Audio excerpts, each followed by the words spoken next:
Hi mga Frenny! Kung kakain kayo ng pakwan ay huwag nyo munang itapon ang pinagbalatan nito. Ilagay nyo muna sa ref dahil pwedeng-pwede itong gawing panghimagas. Kung paano ay halina kayo at i-share ko sa inyo ang version ko sa paggawa nito. Dalawang sangkap lang ang bibilhin natin and I'm Fanny from Fanny's Cookery. Balatan muna natin ito para makuha natin ang watermelon rind.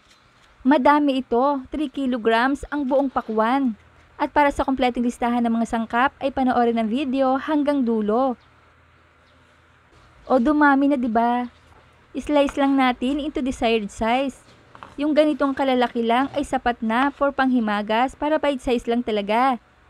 Ayan, pagkatapos ay hugasang mabuti at i-drain. Sa lutuan ay maglagay ng tubig na sasaktong nakasubmerge ang watermelon grind. Buksan ang init at pakuluan. At kapag kumukulo na ay i-add natin ang sliced watermelon grind.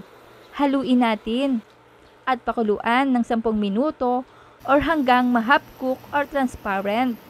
Medium heat ito ha. At kita nyo yan, ganitong texture dapat na tama lang ang pagkakaluto. Salain muna natin ito. Itabi at palamigin. Samantalang sa kawali ay magtakal ng sugar and water. Dahil gagawa pa tayo ng syrup. Ayan, at kapag naging syrup na ito ay ilagay na natin ang hiniwang balat ng pakwan. Halu-haluin muna para kumalat. At lutuin hanggang sa ma-absorb na ang syrup.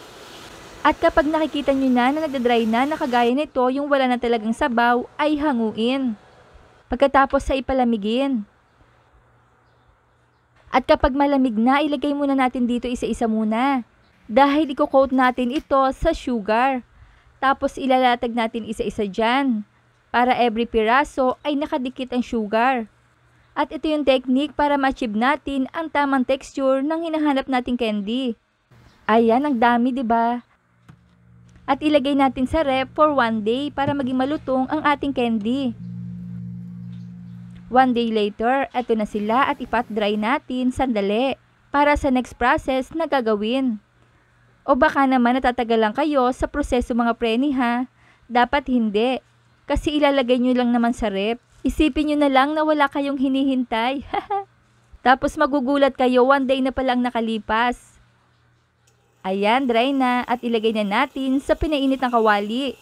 Dahil ito-toast natin ito ng 2 minuto set over low heat.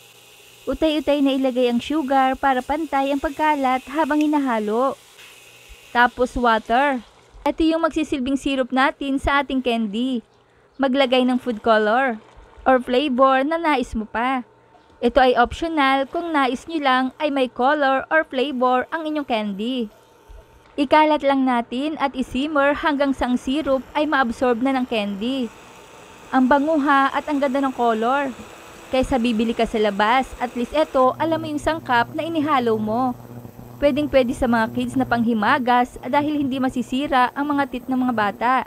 Kasi malambot naman to. Turn off the heat at palamigin natin ng mabuti. Ilagay natin sa malinis na glass jar at promise mga preni, kapag nakagawa kayo nito ay uulit-ulitin yung gumawa. Dahil pwede itong i-imbak sa ref ng matagalan. Dahil mas matagal na imbak ay mas sumasarap. Lagyan natin ng syrup dyan at kung nakaabot kayo sa punto ng bidyong ito ay mga tagasa naman kaya ang nakapanood ng video kong ito. Hello po sa inyo at maraming salamat. Pasado ba sa inyo mga preni ang reseping ibinahagi ko? Tara, tikman na natin. Huwag kukurap at tingnan mabuti ang texture. Ang sarap talaga. Kita nyo yan, hindi napuputol gamit ang daliri pero napakalutong kapag ginagat na. Hinding-hindi ako mapapahiya sa inyo kapag ginaya nyo ang version kong ito. Watermelon grind candy na pasok sa panlasa. Try na! Kaya i-like, i-share at i-follow nyo na ako para updated kayo sa mga reseping ibabahagi ko pa.